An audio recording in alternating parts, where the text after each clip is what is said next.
नमस्कार दोस्तों, मेरा नाम है वंशिका यादव। दोस्तों, आजकल की भागती दौड़ती जिंदगी में सभी को मानसिक शांति यानी पीस की जरूरत होती है। खास तौर से कोरोना महामारी के बाद से दुनिया भर में ज्यादातर लोगों ने अपने दिनचर्या में योग और ध्यान को शामिल कर लिया है।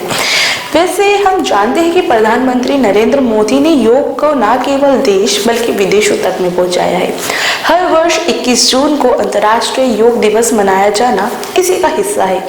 इसी कड़ी में एक बार फिर प्रधानमंत्री नरेंद्र मोदी ने योग और मेडिटेशन को दुनिया के सामने रखा है, उसके महत्व को बताया है, साथ ही इसके जरिए हम अब कैसे अपना जीवन बदल सकते हैं उसे बखूबी समझाया है। दरअसल प्रधानमंत्री मोदी ने अमेरिकी पॉडकास्टर और लेक्स फ्रीडमैन के साथ योग और मेडिटेशन को लेकर भी चर्चा की।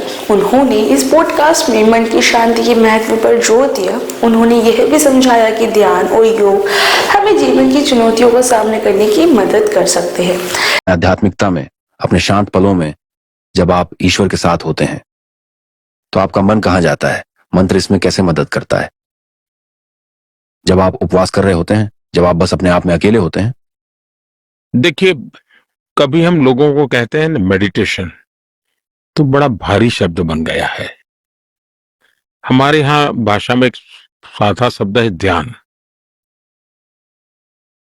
अब किसी को मैं कहूँ कि भाई मेडिटेशन के संदर्भ में ध्यान की बात करूं तो सबको लोग बहुत बड़ा बोझिल है, ये तो हम कर सकते ही नहीं, कैसे कर सकते हैं हम कोई आध्यात्मिक पुरुष तो है नहीं।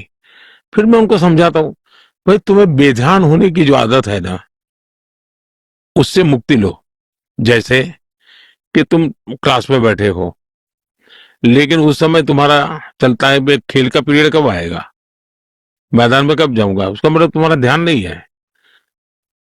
अगर तुम यहाँ रखा तो that is meditation. Lex Fridman के साथ 3 घंटे से अधिक समय के पॉडकास्ट इंटरव्यू में पीएम मोदी ने ध्यान की उस तकनीक को सबके सामने रखा जो उन्हें ऋषि में मिली थी जब वह हिमालय में थे। उन्होंने बताया कि ऋषि ने उन्हें पत्ते से उल्टे कटोरे पर टपकते पानी पर ध्यान केंद्रित करने को कहा और पक्षी के चहचहाने और हवा के झोंके के साथ ही दूसरी सभी ध्वनि को अनदेखा करने को कहा था।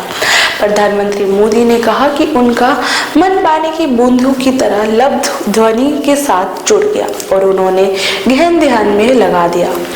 उन्होंने विस्तार में बताया कि ध्यान कोई रॉकेट साइंस नहीं है। इसका मतलब है कि खुद को विचलित होने से मुक्त करना और वर्तमान में मौजूद रहना। पीएम मोदी ने पॉडकास्ट में इस बात की भी चर्चा की कि संत ने एक टेक्निक सिखाई। उन्होंने कहा वो कोई मंत्र नहीं था, ना कोई परमात्मा नहीं था, कुछ नहीं था। उसको मैं कह सकता हूँ कि नादा ब्रह्मा, उस नादा ब्रह्मा से नादा जोड़ना। अब ये मुझे कंसंट्रेशन सिखा गया जो धीरे धीरे मेडिटेशन बन गया।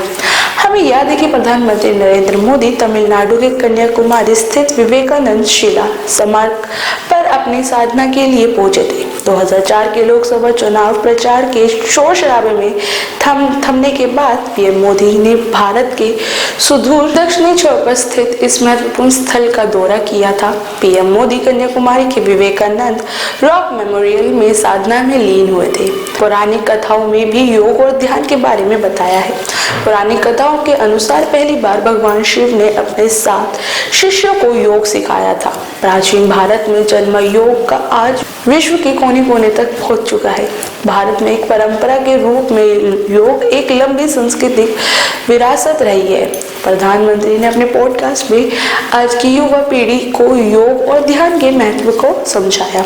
उन्होंने यह भी कहा कि ध्यान और योग हमें जीवन की चुनौतियों का सामना करने की मदद देता है।